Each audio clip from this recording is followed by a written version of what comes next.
ખનીજ કરોડોનો વેપલો, એમાં દલિત આદિવાસી ઓબીસી સમાજ 0%, છાપાઓમાં 2%, ઇલેક્ટ્રોનિક મીડિયા એટલે ન્યૂઝ ચેનલોમાં 2% અને પેલી વેબસાઇટો નીકળી છે એમાં 4%. આ આપણું વાસ્તવિક ચિત્ર છે. એનો મતલબ એમ કે આ ચિત્ર વાસ્તવિક બહાર ના આવે એટલા માટે આરએસએસ, ભાજપ અને નરેન્દ્ર મોદીની સરકાર એ જાતિ જનગણના કરાવતી નથી, જેથી દૂધનું દૂધ અને પાણીનું પાણી ના થાય. અને એટલા માટે જ કોંગ્રેસ પાર્ટી અને રાહુલ ગાંધીએ વચન આપ્યું છે કે ઇન્ડિયા અલાયન્સની કોંગ્રેસ પાર્ટીની સરકાર બનશે અને સરકાર બનતાની સાથે જાતિ જનગણના પણ કરાવીશું. આ તો શું થયું છે, પેલી કેક હોય ને, કેક જન્મદિવસ ઉપર આપણે કાપીએ, એ કેકની ઉપર પેલી લાલ રંગની તૂટી ફૂટી હોય. એ લાલ રંગની તૂટી ફૂટી એ દલિત આદિવાસી ઓબીસી સમાજને પકડાવવાની અને બાકીની આખી કેક એ 15 જણાએ ખાઈ જવાની. મોડા ધંધો છે. આપણે શું કરવું છે, ખાલી તૂટી ફૂટી ખાવી અને આખી કેક આવવા દો તો જરા જામો પડે. અને આખી કેક તો આવે જો ખબર તો પડે કે આપણી આખી સંખ્યા કેટલી. બનાસકાંઠા જિલ્લામાં દલિત આદિવાસી ઓબીસી સંખ્યા કેટલી તો ખબર પડે કે એમની જોડે જમીનો કેટલી છે, વેપાર ધંધા કેટલા છે. આ વાસ્તવિક ચિત્ર, દૂધનું દૂધ અને પાણીનું પાણી એ ફક્ત આ દેશની અંદર કોંગ્રેસ પાર્ટી અને રાહુલ ગાંધી કરવા માંગે છે. સાથીઓ, ઘણો સમય થયો, તમે બધા પણ થાકેલા છો, ભોજનની લાઈન શરૂ થઈ ગઈ છે. મારી વાણીને વિરામ આપતા પહેલા મારી સાથે નારા લગાવતા હોય એમ કોંગ્રેસ પાર્ટીના 2-3 વચન તમે બોલો, તમને બરાબર કંઠસ્થ થઈ જાય તો તમે તમારા ગામના બોલલામાં અને તમારા બૂથ ઉપર લોકો જોઈને કહી શકશો. કોંગ્રેસ પાર્ટીની સરકાર બને તો બેરોજગાર યુવાનો માટે કેટલી સરકારી નોકરી આપશે? 30 લાખ. બધા એક માણસ બોલો, કોંગ્રેસ પાર્ટી 5 વર્ષમાં કેટલી નોકરી આપશે? 30 લાખ. અવાજ બરોબર ના આવ્યો. કેટલી નોકરી આપશે? 30 લાખ. કોંગ્રેસ પાર્ટીની સરકાર બને તો બેરોજગાર યુવાનોને સરકારી પદોમાં ભરતી કરી 5 વર્ષમાં કેટલી નોકરી આપશે? 30 લાખ. પરિવારની એક મહિલાને 1 વર્ષ સુધી 1 લાખ રૂપિયા આપવામાં આવશે. કેટલા આપવામાં આવશે? 1 લાખ. અમારી આંખ સામે જે બહેનો બેઠી છે એમને કહું છું જાહેરમાં, તમને તમારા પરિવારમાં ધારો કે 4 બહેનો છે તો 4 બહેનો નહીં, પરિવારમાંથી કોઈ પણ એક બેન એને 1 લાખ રૂપિયા 1 વર્ષ માટે આપવામાં આવશે. બહેનોને કેટલા રૂપિયા આપવામાં આવશે? 1 લાખ. ખેડૂતો માટે કાયદો બનશે ટેકાના ભાવ માટે. આ બધી વાત આ કોંગ્રેસ પાર્ટીની. અચ્છા, ડિપ્લોમાની ડિગ્રી કરનારા યુવાનો, આખા ભારતમાં જેટલા પણ વિદ્યાર્થી યુવાનોએ ડિપ્લોમા ડિગ્રી કર્યા એ બધાને દર મહિને 8,500 રૂપિયા. કેટલા રૂપિયા? અવાજ ના આવે બરાબર. ડિપ્લોમા ડિગ્રી કરનારા ભારતના દરેક વિદ્યાર્થી અને યુવાનને દર મહિને કેટલા? દર મહિને 8,500. બોલો તાકાતથી. દર મહિને કેટલા? દર મહિને કેટલા?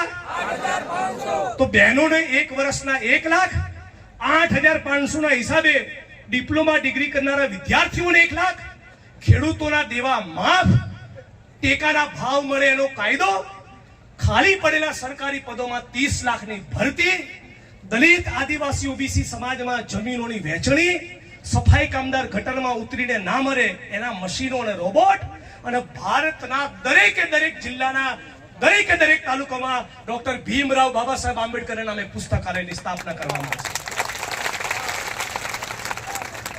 આ તમામ વાત આપણે ઘરે ઘરે લઈ જવાની છે. અને આજે કહે છે ને આ 400 સીટો, આ 400 રૂપિયામાં બાટલો આપવાની વાત કરો ને, એ નહીં કરે. આ જે 400 સીટોનો ઘમંડ છે અને ગુજરાતમાંથી 26 સીટો લાવવાનો જે ભારતીય જનતા પાર્ટીનો ઘમંડ છે, આ ઘમંડના કારણે જ પેલા રૂપાલાની જીભ લપસી છે. પણ ટૂંક સમયમાં ગુલાબસિંહભાઈ ધમધમાટી થઈ જાય. આખું લાકડા તોડ દલિત આદિવાસી ઓબીસી સર્વ સમાજના લોકો સંકલ્પ કરો કે હવે રૂપાલાની ટિકિટ બિકિટમાં રસ્તે ગરબો ઘેરાવવો જોઈએ ભાજપની 26 સીટોમાં. કે અમને અપમાન ક્ષત્રિય સમાજની બેન દીકરીઓને નથી કર્યું, સમગ્ર ગુજરાત અને સમગ્ર ભારતની તમામ બહેનો અને માતાઓનું અપમાન કર્યું છે. તમને ખબર છે આવી ભાષાનો પ્રયોગ કેમ કરી રહ્યા છે?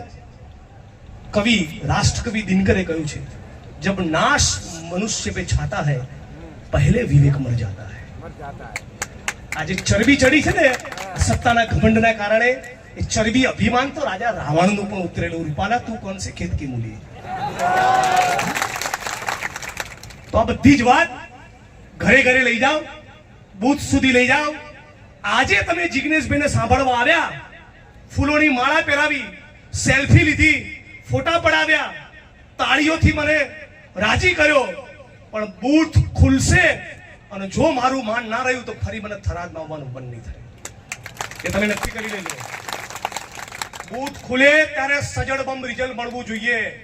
જિગ્નેશ મેવાણીએ બનાસકાંઠા લોકસભાનું ફોર્મ ભર્યું હોય અને દલિત સમાજ હજળ બંબ કેવું વોટિંગ કરે એવું બનાસનીબેન જ્ઞાનીબેન ઠાકોર માટે વોટિંગ થવું જોઈએ।